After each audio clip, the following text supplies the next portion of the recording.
জয়পুরহাট সদর উপজেলার চকবরকত ইউনিয়নের চিরলা গ্রামে নিজ বাড়িতে দুর্বৃত্তের হামলায় ফুফু নিহত ও ভাতিজি গুরুতর আহত অবস্থায় হাসপাতালে মৃত্যুর মুখোমুখি। মঙ্গলবার গভীর রাতে বাড়িতে ঢুকে টিউবওয়েলের লোহার হাতল দিয়ে ফুফু ও ভাতিজিকে গুরুতরভাবে আঘাত করে দুর্বৃত্তরা। এই ঘটনায় নূরনাহার বেগমকে হাসপাতালে নেয়ার পথে মারা যান তিনি এবং ভাতিজি খাদিজা পাখি গুরুতর আহত অবস্থায় বগুড়া শহীদ জিয়াউর রহমান মেডিকেল কলেজ হাসপাতালে ভর্তি। পুলিশ ও স্থানীয়রা জানান, ফুফু ও ভাতিজি একই রুমে ছিলেন।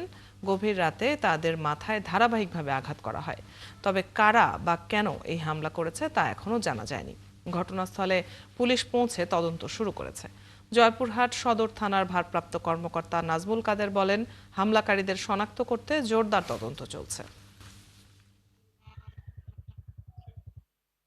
দেখি মেয়েটা নিচে মাটিতে পড়ে আছে, আর মেয়ের ফুবু চৌকির উপরে আছে। এই পুণ্যে আমি দেখেছি খেলি।